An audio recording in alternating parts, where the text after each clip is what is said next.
नमस्कार शेतकरी बांधवांनो, सर्वात महत्त्वाची आजच्या व्हिडिओच्या माध्यमातून म्हणजे सर्वात महत्त्वाची जी माहिती आहे की झेंडू लागवड केल्यानंतर बऱ्याचशा पिकांना येणाऱ्या ज्या अडीअडचणी असतील तर काय असेल ते आज आपण आपल्या व्हिडिओच्या माध्यमातून समजून घेणार आहोत।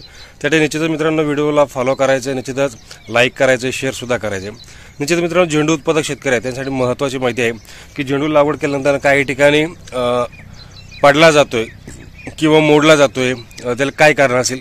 पहिली गोष्ट आहे का झेंडू लागवड करताना व्यवस्थित लागवड करणं गरजेचे आहे, पूर्णपणे मातीची भर लागणं गरजेचं आहे। त्याच्यानंतर दुसरा मुद्दा असा लक्षात येतो की जमिनीमध्ये कीड आहे, जी काळी कीड म्हणू शकतो आपण, किंवा हुमणीचा प्रादुर्भाव जाणवतो, त्यामुळे सुद्धा या ठिकाणी हा प्रादुर्भाव जाणवतो। तिसरा किंवा गोगलगायीचा सुद्धा प्रादुर्भाव आहे। तर ह्या 2-3 गोष्टी आहेत, त्यासाठी आपल्याला निश्चितच चांगल्या पद्धतीने नियोजन करून घ्यायचे।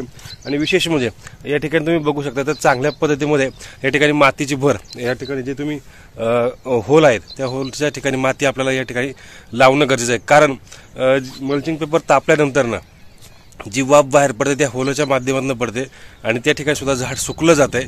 असे 2-4 कारणं आहेत की जेणेकरून आपल्याला चांगल्या पद्धतीचा फायदा म्हणजे दुष्परिणाम हे बघायला दिसतात। आणि फायदा असा होईल की मातीची जर टाकली तर पडणारी बाहेर जी वाफ आहे, म्हणजे गरम होणारी जी वाफ असेल ती दुसरीकडून बाहेर पडेल, किंवा तुम्हाला दुसरीकडे ऑदर या ठिकाणी होल घेऊन तुम्हाला त्या ठिकाणी त्याची वाफ बाहेर कशा पद्धतीने काढता येईल हे आपल्याला या ठिकाणी बघू शकता।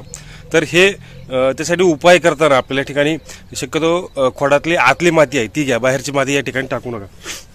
आता या ठिकाणी आपण आतलीच माती टाकलेली आहे, बाहेरची माती या ठिकाणी टाकायची नाही। बाहेरची माती टाकली तर फंगस आणि विषाणू जीवाणू जे असतील, जे हानिकारक फंगस आहे ते या ठिकाणी शिरकाव करू शकतात।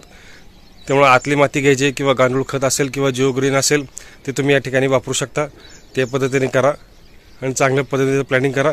त्याचबरोबर आळी असेल किंवा हुमणीचा प्रादुर्भाव असेल तर क्लोरो या ठिकाणी आपण वापरू शकता। त्याचबरोबर मेटॅलायझिकल एखादं बुरशीनाशक हे आपण चांगल्या पद्धतीने काम करणार आहे। एक कीटकनाशक, एक बुरशीनाशक वापरा, त्याचे रिझल्ट निश्चित आपल्याला चांगल्या पद्धतीने मिळतील। निश्चितच ह्या पद्धतीने उपयोग करा, त्याचा फायदा निश्चित आपल्याला 100% मिळणार आहे आणि निश्चित त्याचा फायदा 100% होणारच आहे। निश्चित जे झेंडू उत्पादक शेतकरी आहेत त्यांच्यासाठी महत्त्वाची माहिती आहे, ती सर्वांनी या ठिकाणी बघितली असाल। निश्चित आवडली असेल व्हिडिओ लाईक करा, शेअर करा, आणि शेतकरी बांधवांना पाठवा। धन्यवाद।